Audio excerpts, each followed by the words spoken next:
Amruthadhaare serial. Gautam ಕಂಡು ಕಣ್ಣೀರಾದ ಭೂಮಿ. Shakuntala master plan ಬಗ್ಗೆ ತಿಳಿದ ಮಲ್ಲಿ. ಅಮೃತಧಾರೆ ಧಾರಾವಾಹಿಯಲ್ಲಿ ಭೂಮಿಕಾ ಜಾತಕದಲ್ಲಿ ಸಮಸ್ಯೆ ಇದ್ದು ಇದರಿಂದ ಅವರಿಗೆ ಕಂಟಕವಾಗಿದೆ ಎಂದು ತಿಳಿದ ಗೌತಮ್ ದೇವರ ಸೇವೆಯಲ್ಲಿ ತೊಡಗಿದ್ದಾನೆ. ಭೂಮಿಕಾಳಿಗೋಸ್ಕರ ಹನುಮಾನ ದೇವಸ್ಥಾನದಲ್ಲಿ ಗೌತಮ್ ಉಪವಾಸವಿದ್ದು ಉರುಳು ಸೇವೆ ಮಾಡಿದ್ದಾನೆ. ಅಷ್ಟೇ ಸಾಲದು ಎಂದ ನೆಲದ ಮೇಲೆ ಪ್ರಸಾದವನ್ನು ಸೇವಿಸಿದ್ದಾನೆ. ಭೂಮಿಕಾಳಿಗೆ ಯಾವುದೇ ತೊಂದರೆ ಆಗಬಾರದು, ಭೂಮಿಕಾಳಿಗೆ ಕಷ್ಟ ಬರಬಾರದು ಎಂದು ಗೌತಮ್ ಹೀಗೆ ಮಾಡಿದ್ದು ಗೌತಮ್ನಲ್ಲಿನ ಬದಲಾವಣೆಯನ್ನು ಕಂಡು ಆನಂದ್ ಖುಷಿಪಟ್ಟಿದ್ದಾನೆ. ಗೌತಮ್ನನ್ನು ಕಂಡು ಮರುಗಿದ ಭೂಮಿಕಾ, ಆದರೆ ಗೌತಮ್ ಮನೆಯವರಿಗೋಸ್ಕರ ಇಷ್ಟೆಲ್ಲ ಕಷ್ಟಪಡುತ್ತಿದ್ದಾನೆ ಎನ್ನುವುದು ತಿಳಿದ ಭೂಮಿಕಾಳಿಗೆ ಸಂಕಟ ಹೆಚ್ಚಾಗಿದೆ. ಹೀಗೆಲ್ಲ ಮನೆಯವರಿಗಾಗಿ ನೀವು ಕಷ್ಟಪಡುವ ಅಗತ್ಯವಿಲ್ಲ ಎಂದು ಹೇಳಿದ್ದಾಳೆ. ಆದರೆ ಗೌತಮ್ ಮನೆಯವರ ಒಳಿತಿಗಾಗಿ ಇದೆಲ್ಲವೂ ಅಗತ್ಯವೇ ಎಂದು ಹೇಳಿ ಭೂಮಿಕಾಳಿಗೆ ಸಮಾಧಾನ ಮಾಡಿದ್ದಾನೆ. ಮನೆಗೆ ಬಂದ ಬಳಿಕ ಭೂಮಿಕಾ ಗೌತಮ್ಗೆ ಕಾಲು ಒತ್ತುತ್ತಿದ್ದಾಳೆ. ಮೈಕೆ ನೋವಿನಿಂದ ಬಳಲುತ್ತಿರುವ ಗೌತಮ್ ಸೇವೆಯನ್ನು ಮಾಡಿದ್ದಾಳೆ. ಗೌತಮ್ ಆರೋಗ್ಯದಲ್ಲಿ ಏರುಪೇರು.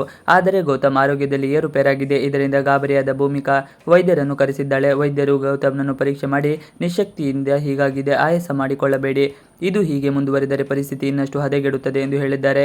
ಆನಂದ್ ಕೂಡ ಗೆಳೆಯನ ಸ್ಥಿತಿ ಕಂಡು ಗಾಬರಿಯಾಗಿದ್ದಾನೆ. ಆದರೆ ಶಕುಂತಲಾ ಹೇಳಿದ ಸುಳ್ಳಿನಿಂದ ಹೀಗೆಲ್ಲ ಆಗುತ್ತಿದೆ ಎಂಬುದು ಭೂಮಿಕಾಳಿಗೆ ತಿಳಿದರೆ ಮನೆಯಲ್ಲಿ ರಣರಂಗವೇ ಸೃಷ್ಟಿಯಾಗುವುದರಲ್ಲಿ ಯಾವುದೇ ಅನುಮಾನ ಇಲ್ಲ.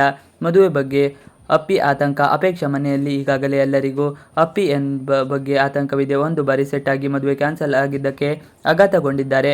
ಮುಂದೆಂದು ದೊಡ್ಡವರ ಮನೆಗೆ ಅಪೇಕ್ಷಾಳನ್ನು ಮದುವೆ ಮಾಡಿ ಕೊಡಬಾರದು ಎಂದು ಅಂದುಕೊಂಡಿದ್ದಾರೆ. ಇದರಿಂದ ಅಪ್ಪಿಗೆ ತನ್ನ ಹಾಗೂ ಪಾರ್ಥನ ಪ್ರೀತಿ ಬಗ್ಗೆ ದೊಡ್ಡ ಚಿಂತೆಯಾಗಿದೆ. ತನ್ನ ಪ್ರೀತಿಯನ್ನು ಒಪ್ಪುತ್ತಾರಾ ಇಲ್ಲ ವಿರೋಧಿಸುತ್ತಾರೆ ಎಂಬ ಆತಂಕವಿದ್ದು ಮನೆಯವರಿಗೆ ಈಗಾಗಲೇ ಗೊತ್ತಾಗುವುದು ಬೇಡ ಎಂದ ಪಾರ್ಥನೊಂದಿಗೆ ಕದ್ದು ಮುಚ್ಚಿ ಓಡಾಡುತ್ತಿದ್ದಾಳೆ. ಜ್ಯೋತಿಷ್ಯದ ಬಗ್ಗೆ ಸತ್ಯ ತಿಳಿದ ಮಲ್ಲಿ. ಇನ್ನು ಮಲ್ಲಿ ಅಕಸ್ಮಾತ್ತಾಗಿ ಶಕುಂತಲಾ ಮಾತುಗಳನ್ನು ಕೇಳಿಸಿಕೊಂಡಿದ್ದಾಳೆ. ಶಕುಂತಲಾ ಬೇಕಂತಲೇ ಹುಷಾರಿಲ್ಲದಂತೆ ನಟಿಸಿದ್ದು, ಗುರುಗಳ ಮನೆಗೆ ಕರೆಸಿ ಜಾತಕ ತೋರಿಸಿದ್ದು, ಜೊತೆಗೆ ಗುರುಗಳಿಗೆ ಹಣ ನೀಡಿ ತನಗೆ ಬೇಕಾದಂತೆ ಭವಿಷ್ಯ ಹೇಳಿಸಿದ್ದು ಮಗಳು ಅಶ್ವಿನಿ ಬಳಿ ಹೇಳುತ್ತಿರುತ್ತಾಳೆ. ಇದು ಅಕಸ್ಮಾತ್ತಾಗಿ ಮಲ್ಲಿ ಕೇಳಿಸಿಕೊಳ್ಳುತ್ತಾಳೆ. ಭೂಮಿಕಾ ಮತ್ತು ಗೌತಮ್ನನ್ನು ದೂರ ಇಡಲು ಜಾತಕದಲ್ಲಿ ದೋಷವಿದೆ ಎಂದು ಹೇಳಿರುತ್ತಾರೆ. ಗೌತಮ್ ತನ್ನ ಮಾತನ್ನು ಮೀರಿದಂತೆ ನೋಡಿಕೊಂಡಿರುವ ಶಕುಂತಲಾ ಮತ್ತು ಭೂಮಿಕಾಳನ್ನು ತನ್ನ ಹಿಡಿತದಲ್ಲಿಟ್ಟುಕೊಳ್ಳಲು ಹೀಗೆ ಮಾಡುವುದಾಗಿ ಹೇಳುತ್ತಾಳೆ. ಇದೆಲ್ಲವನ್ನು ಕೇಳಿಸಿಕೊಂಡ ಮಲ್ಲಿಗೆ ಗಾಬರಿಯಾಗುತ್ತದೆ. ಮನೆಯವರ ಮೇಲಿನ ಅನುಮಾನಗಳು ಹೆಚ್ಚಾಗಿದ್ದು ಸತ್ಯವನ್ನು ಭೂಮಿಕಾ ಅಕ್ಕನಿಗೆ ಹೇಳಬೇಕು ಎಂದು ಹೊರಟಿದ್ದಾಳೆ. ಗೌತಮ್ ಆರೋಗ್ಯದಲ್ಲಿ ಏರುಪೇರು. ಜಾತಕ ದೋಷದ ಷಡ್ಯಂತ್ರದ ಮಾತು ಮಲ್ಲಿ ಕಿವಿಗೆ ಬಿತ್ತು. ಶಕುಂತಲಾ ದೇವಿ ಚಳಿ ಬಿಡಿಸಲಿದ್ದಾರಾ ಭೂಮಿಕಾ? ಇಲ್ಲಿಯವರೆಗೆ ಶಕುಂತಲಾ ದೇವಿ ಅನಾರೋಗ್ಯ ಮತ್ತು ಜಾತಕದ ನಾಟಕಾರಿಯಾದ ಭೂಮಿಕಾಳಿಗೆ ಸದ್ಯದಲ್ಲೇ ಸತ್ಯ ಸಂಗತಿ ತಿಳಿಯಲಿದೆ. ಏಕೆಂದರೆ ಶಕುಂತಲಾ ದೇವಿಯ ಕಪಟ ನಾಟಕದ ವಿಷಯ ಮಲ್ಲಿ ಕಿವಿಗೆ ಬಿದ್ದಿರುತ್ತದೆ. ಗೌತಮ್ನ ಕಷ್ಟ ನೋಡಿ ಭೂಮಿಕಾ ಅಳುತ್ತಾಳೆ. ಯಾಕೆ ಇಷ್ಟು ಕಷ್ಟಪಡುತ್ತೀರಿ ಎಂದು ಹೇಳುತ್ತಾರೆ. ಭೂಮಿಕಾಳಿಗೆ ಇರುವ ಜಾತಕ ದೋಷದಿಂದ ಪಾರಾಗಲು ಗೆಳೆಯ ಆನಂದ್ ಸಲಹೆಯಂತೆ ನೀಡು ಗೌತಮ್ ದೇವಾಲಯದಲ್ಲಿ ಹರಕೆ ಹೊತ್ತಿರುತ್ತಾನೆ. ಈ ಹರಕೆಯನ್ನು ಈಡೇರಿಸುತ್ತಾನೆ. ರಾಜನಂತೆ ಇದ್ದ ಗೌತಮ್ ದಿವ ನೆಲದ ಮೇಲೆ ಉರುಳು ಸೇವೆ ಮಾಡುವುದನ್ನು ನೋಡಿ ಭೂಮಿಕಾ ಕಣ್ಣೀರಿಟ್ಟಿದ್ದಾರೆ. ಇದೇ ಸಮಯದಲ್ಲಿ ಖಾಲಿ ನೆಲದ ಮೇಲೆ ಅನ್ನ ತಿನ್ನುವ ಹರಕೆಯನ್ನು ನೋಡಿ ಇವರ ದುಃಖ ಮೆರವೇರಿದೆ. ಆದರೆ ಈ ಎಲ್ಲ ಹರಕೆ ತನ್ನ ಒಳಿತಿಗಾಗಿ ಎಂದು ಭೂಮಿಕತೆಗೆ ತಿಳಿದಿಲ್ಲ.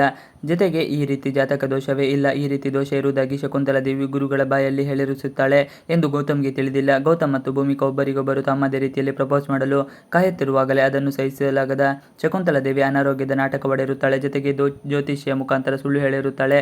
ಒಂದೆಡೆ ಉರುಳು ಸೇವೆ ನೆಲದ ಮೇಲೆ ಊಟ ಮಾಡಿದ ಗೌತಮ್ಗೆ ಕಷ್ಟ ನೋಡಿ ಭೂಮಿಕಾ ಅಳುತ್ತಾಳೆ. ಯಾಕೆ ಇಷ್ಟು ಕಷ್ಟಪಡುವಿರಿ ಎಂದು ಹೇಳುತ್ತಾಳೆ. ಮಲ್ಲಿಗೆ ತಿಳಿಯಿತು ಸತ್ಯ. ಮಲ್ಲಿಗೆ ಮನೆಯಲ್ಲಿ ಆಗುತ್ತಿರುವ ಬದಲಾವಣೆಗಳ ಕುರಿತು ಇಲ್ಲಿಯವರೆಗೆ ಅಷ್ಟಾಗಿ ತಿಳಿಯುತ್ತಿರಲಿಲ್ಲ. ಜಯದೇವನ ಪ್ರೀತಿಯನ್ನು ನಿಜವೆಂದುಕೊಂಡಿದ್ದಾಳೆ. ಹೀಗಿದ್ದರೂ ತನ್ನ ಎಚ್ಚರದಲ್ಲಿ ತಾನಿದ್ದಾಳೆ. ಜಯದೇವ್ ಜ್ಯೂಸ್ ಮಾಡಿ ಕೊಟ್ಟರೂ ಈಕೆ ಕುಡಿಯುವುದಿಲ್ಲ. ಅಕ್ಕ ಹೇಳಿದ ಮಾತನ್ನು ಚಾದು ತಪ್ಪದೆ ಪಾಲಿಸುತ್ತಿದ್ದಾಳೆ. ಈ ವಿಷಯ ಜಯದೇವ್ಗೆ ಕೋಪ ಹೆಚ್ಚಿಸಿದೆ. ಅದರ ಮಲ್ಲಿ ಎದುರಲ್ಲಿ ಪ್ರೀತಿಯ ನಾಟಕವಾಡುತ್ತಾ ಇದ್ದಾನೆ. ಇನ್ನೊಂದೆಡೆ ಶಕುಂತಲಾ ದೇವಿ ಮತ್ತು ಅಶ್ವಿನಿ ಮಾತನಾಡುತ್ತಾ ಇರುತ್ತಾರೆ. ತಾನು ಹುಷಾರಿಲ್ಲದಂತೆ ಮಾಡಿದ್ದ ನಾಟಕ ಗುರುಗಳು ತಿಳಿಸಿದ ಜಾತಕದ ಕುರಿತು ತಪ್ಪು ಮಾಹಿತಿ ನೀಡುವ ಕುರಿತು ಮಾತನಾಡುತ್ತಾರೆ. ಯಾವುದೇ ಕಾರಣಕ್ಕೆ ಭೂಮಿಕಾ ಮತ್ತು ಗೌತಮ್ ಒಂದಾಗಬಾರದು. ನನ್ನ ಪ್ಲಾನ್ ಸರಿಯಾಗಿ ವರ್ಕ್ ಆಗಿದೆ ಎಂದು ಶಕುಂತಲಾ ದೇವಿ ಮಾತನಾಡುತ್ತಾ ಇರುತ್ತಾರೆ. ಇದೇ ಸಂದರ್ಭದಲ್ಲಿ ಅಲ್ಲಿ ಸಾಗುತ್ತಿದ್ದ ಮಲ್ಲಿಗೆ ಶಕುಂತಲಾ ದೇವಿ ಮಾತುಗಳು ಕಳುಹಿಸುತ್ತವೆ. ಇವೆಲ್ಲ ಷಡ್ಯಂತ್ರ ಎಂಬ ವಿವರ ತಿಳಿಯುತ್ತದೆ. ಈ ಸತ್ಯ ಕೇಳಿ ಮಲ್ಲಿಗೆ ಗಾಬರಿಗೊಳ್ಳುತ್ತಾಳೆ. ಈ ವಿಷಯನ ಅಕ್ಕನಿಗೆ ತಿಳಿಸಬೇಕು ಎಂದು ಮಲ್ಲಿ ಯೋಚಿಸುತ್ತಾಳೆ. ಮಲ್ಲಿಗೆ ಈ ವಿಚಾರವನ್ನು ತಕ್ಷಣ ಭೂಮಿಕಾಳಿಗೆ ತಿಳಿಸಲು ಆಗುತ್ತದೆಯೇ ಅಥವಾ ಈ ರೀತಿ ವಿಷಯ ತಿಳಿಸಲು ಏನಾದರೂ ಅಡ್ಡಿ ಆತಂಕ ಉಂಟಾಗುವುದು ಎನ್ನುವ ಕೌತುಕ ಉಂಟಾಗಿದೆ. ಒಟ್ಟಾರೆ ಭೂಮಿಕಾ ಮತ್ತು ಗೌತಮ್ ಒಂದಾಗುವುದನ್ನು ತಪ್ಪಿಸಲು ಪ್ರಯತ್ನಿಸಿದ ಶಕುಂತಲಾ ದೇವಿ ಪ್ರಯತ್ನ ಸದ್ಯದಲ್ಲಿ ಫ್ಲಾಪ್ ಆಗುವ ಎಲ್ಲ ಸೂಚನೆಗಳು ಇವೆ. ಜೊತೆಗೆ ಭೂಮಿಕಾ ಶಕುಂತಲಾ ದೇವಿಯ ಚಳಿ ಬಿಡಿಸುವ ಎಲ್ಲ ಸೂಚನೆಗಳು ದೊರಕಿದೆ. ಭೂಮಿಕಾ ಗೌತಮ್ರನ್ನು ದೂರ ಬಿಡಲು ಮಾಡಿದ ಪ್ರಯತ್ನವು ಇವರಿಬ್ಬರ ಮತ್ತಷ್ಟು ಹತ್ತಿರ ಸೂಚನೆಯನ್ನು ನೀಡಿದೆ. ಜೀವಕ್ಕೆ ರಕ್ಷಾ ಕವಚನಾದ ಗೌತಮ್. ಅಸಲಿ ವಿಚಾರ ಗೊತ್ತಾದ್ರೆ ಏನು ಗತಿ?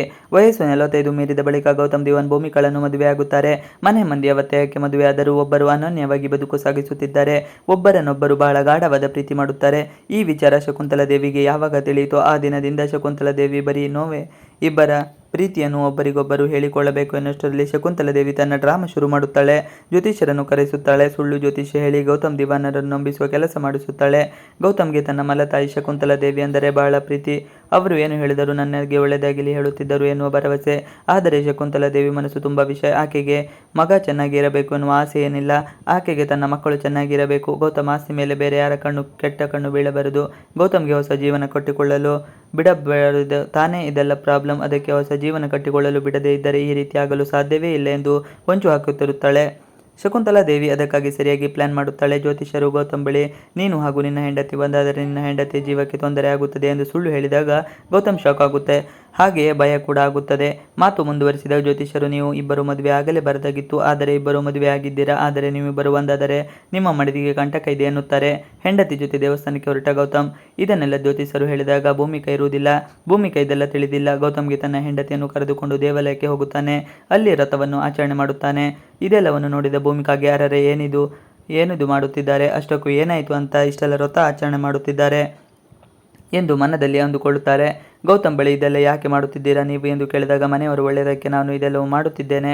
ಮನೆಯವರು ಚೆನ್ನಾಗಿ ಇದ್ದರೆ ನಾನು ಕೂಡ ಚೆನ್ನಾಗಿ ಇರುತ್ತೇನೆ ಎಂದು ಹೇಳುತ್ತಾನೆ. ಗೌತಮ್ ಸ್ಥಿತಿ ಕಂಡು ಅತ್ತ ಭೂಮಿಕಾ. ಇದನ್ನು ಕೇಳಿದ ಭೂಮಿಕಳಿಗೆ ಅಳು ಬರುತ್ತದೆ. ಗೌತಮ್ ಮನೆಯವರಿಗೆ ಇಷ್ಟೆಲ್ಲ ಕಷ್ಟಪಡುತ್ತಿದ್ದಾರೆ. ಆದರೆ ಅವರಿಗೆ ಒಳ್ಳೆಯದು ಬಯಸುವ ಯಾವ ಜೀವವೂ ನನಗೆ ಅಲ್ಲಿ ಕಾಣುತ್ತಿಲ್ಲ ಎಂದು ಮನದಲ್ಲಿ ನೋವನ್ನು ಅನುಭವಿಸುತ್ತಾಳೆ. ಉರುಳು ಸೇವೆ ಹಾಗೆ ನೆಲದಲ್ಲಿ ಊಟ ಸೇವಿಸುವುದು ಇದೆಲ್ಲ ಗೌತಮ್ ತನ್ನ ಹೆಂಡತಿಗೆ ಏನು ಆಗಬಾರದು ಎಂದು ಹೆಂಡತಿಗೆ ತಿಳಿಯದ ಹಾಗೆ ಮಾಡುತ್ತಿರುವುದು ಕೆಲಸ. ನನ್ನ ಹೆಂಡತಿ ಸುಖ ಸಂತೋಷದಿಂದ ಇರಬೇಕು. ಆಕೆಯ ಜೀವಕ್ಕೆ ಯಾವುದೇ ಹಾನಿ ಆಗಬಾರದು ಎಂದು ಗೌತಮ್ ದೇವರಲ್ಲಿ ಪ್ರಾರ್ಥನೆ ಮಾಡುತ್ತಿದ್ದಾನೆ. ಇನ್ನು ಆನಂದ್ಗೆ ನಿಜ ವಿಚಾರ ಭೂಮಿಕಾ ತಿಳಿಸುವುದು ಎಂದು ಅನಿಸಿಬಿಡುತ್ತದೆ. ಗೌತಮ್ ಕಷ್ಟ ನೋಡಲಾಗುತ್ತಿಲ್ಲ. ಆದರೆ ಈ ವಿಚಾರ ಭೂಮಿಕಾಳಿಗೆ ತಿಳಿದರೆ ಶಕುಂತಲಾದೇವಿ ಕಥೆಯ ಬೇರೆ ಆಗುವ ಲಕ್ಷಣ ಕಾಣುತ್ತಿದೆ. ಗೌತಮ್ ಯಾವಾಗಲೂ ಚೆನ್ನಾಗಿರಬೇಕು ಎಂದು ಭೂಮಿಕಾ ಬಯಸುತ್ತಾಳೆ. ಇದೀಗ ಗೌತಮ್ ಸ್ಥಿತಿ ಕಂಡು ಭೂಮಿಕಾ ಬೇಸರಗೊಂಡಿದ್ದಾಳೆ. ಶಕುಂತಲಾದೇವಿ ಇದೀಗ ಗೌತಮ್ ಸ್ಥಿತಿ ನೋಡಿ ನಗುತ್ತಿದ್ದಾಳೆ. ಪತ್ನಿ ಭೂಮಿಕಾ ಆರೋಗ್ಯ ಚೆನ್ನಾಗಿರಬೇಕು, ಅವಳಿಗೆ ಏನು ಆಗಬಾರದು ಅಂತ ದೇವರ ಮುಂದೆ ಉರುಳು ಸೇವೆ ಮಾಡುತ್ತೇನೆ. ದೇವಸ್ಥಾನಕ್ಕೆ ನೆಲದ ಮೇಲೆ ಊಟ ಮಾಡ್ತೀನಿ ಅಂತ ಗೌತಮ್ ಹರಕೆ ಹೊತ್ತಿದ್ದನು. ಅದರಂತೆ ಅವನು ಹರಕೆ ತೀರಿಸಿದ್ದಾನೆ. ಭೂಮಿಕಾ ಸಲುವಾಗಿ ಈ ಥರ ಹರಕೆ ಹೊತ್ತಿರುವುದಕ್ಕೆ ಅವಳಿಗೆ ದೇವಸ್ಥಾನಕ್ಕೆ ಬನ್ನಿ ಅಂತ ಗೌತಮ್ ಕರೆದಿದ್ದನು. ಅಗರ್ಭ ಶ್ರೀಮಂತ ಗೌತಮ್ ಈ ಥರ ಹರಕೆ ತೀರಿಸುವುದು ನೋಡಿ ಭೂಮಿಕಾಗೆ ಶಾಕ್ ಆಗಿದೆ.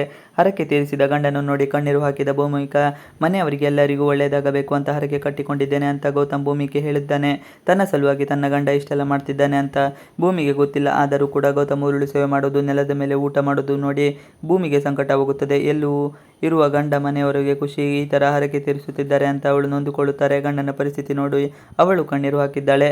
ಮುಂದೆ ಏನಾಗುತ್ತದೆ? ತನ್ನ ಗಂಡನನ್ನು ಪ್ರಾಣಕ್ಕಿಂತ ಹೆಚ್ಚು ಪ್ರೀತಿ ಮಾಡುವ ಭೂಮಿ ಮುಂದಿನ ದಿನಗಳಲ್ಲಿ ತನ್ನ ಪ್ರೀತಿಯನ್ನು ಹೇಳಿಕೊಳ್ತಾಳೆ. ಅದು ಕಾದು ನೋಡಬೇಕಾಗಿದೆ. ತಾನು ಭೂಮಿಕಾ ಒಂದಾದರೆ ಅವಳ ಪ್ರಾಣಕ್ಕೆ ಕುತ್ತು ಬರುತ್ತೆ ಅಂತ ಗೌತಮ್ ಸುಮ್ಮನೆ ಇರಬಹುದು. ಸುಳ್ಳು ಭವಿಷ್ಯ ಹೇಳಿ ಕಂಗಾಲದ ಗೌತಮ್ ಗೌತಮ್ ಇನ್ನೇನು ಗಂಡ ಹೆಂಡತಿ ಥರ ಜೀವನ ನಡೆಸಬೇಕು ಎಂದುಕೊಂಡಿದ್ದರು. ಆದರೆ ಗೌತಮ್ ಮಲತಾಯಿ ಶಕುಂತಲಾ ಇದಕ್ಕೆಲ್ಲ ಎಳ್ಳು ನೀರು ಬಿಟ್ಟಿದ್ದಾರೆ. ಇವರು ಒಂದಾದರೆ ತನ್ನ ಮಕ್ಕಳಿಗೆ ದಿವಾನ್ ಕುಟುಂಬದ ಆಸ್ತಿ ಸಿಗೋದಿಲ್ಲ ಅಂತ ಶಕುಂತಲಾ ಪ್ಲಾನ್ ಮಾಡಿದ್ದಳು. ದುಡ್ಡಿನ ಆಸೆ ಹೊಂದಿರುವ ಜ್ಯೋತಿಷಿಯನ್ನು ಕರೆಸಿ ಗೌತಮ್ ಬಳಿ ನೀವು ಭೂಮಿಕಾ ದೈವಿಕವಾಗಿ ಒಂದಾದರೆ ಗಂಡ ಹೆಂಡತಿ ಥರ ಇದ್ದರೆ ಭೂಮಿಕಾ ಪ್ರಾಣ ಹೋಗುತ್ತದೆ, ನೀವಿಬ್ಬರು ಜಾತಕ ಮ್ಯಾಚ್ ಆಗೋಲ್ಲ, ನೀವು ಅವರಿಂದ ದೂರ ಇರಬೇಕೆಂದು ಹೇಳಿದ್ದಳು. ಇದನ್ನು ಕೇಳಿ ಗೌತಮ್ ಕಂಗಾಲಾಗಿದ್ದಾನೆ. ಪಾತ್ರಧಾರಿಗಳು: ಗೌತಮ್ ದಿವಾನ್ ಪಾತ್ರದಲ್ಲಿ ರಾಜೇಶ್ ನಟರಂಗನ್, ಭೂಮಿಕಾ ಪಾತ್ರದಲ್ಲಿ ಛಾಯಾ ಸಿಂಗ್, ಶಕುಂತಲಾ ಪಾತ್ರದಲ್ಲಿ ವನಿತಾ ವಾಸು ಅವರು ನಟಿಸುತ್ತಿದ್ದಾರೆ. ಇವಿಷ್ಟು ಇವತ್ತಿನ ವಿಡಿಯೋ. ಈ ವಿಡಿಯೋ ಇಷ್ಟ ಆದರೆ ಪ್ಲೀಸ್ ಲೈಕ್ ಶೇರ್ ಸಬ್ಸ್ಕ್ರೈಬ್ ಮಾಡಿ. ನೀವಿನ್ನು ನಮ್ಮ ಯೂಟ್ಯೂಬ್ ಚಾನಲ್ಗೆ ಸಬ್ಸ್ಕ್ರೈಬ್ ಆಗಿಲ್ಲ ಅಂದರೆ ಬೇಗ ಸಬ್ಸ್ಕ್ರೈಬ್ ಮಾಡ್ಕೊಳ್ಳಿ. ನಾವು ಹಾಕುವಂಥ ಎಲ್ಲ ವಿಡಿಯೋಗಳು ನಿಮಗೆ ನೋಟಿಫಿಕೇಶನ್ ಮುಖಾಂತರ ದೊರೆಯುತ್ತದೆ. Thanks for watching video. Please like share subscribe our channel.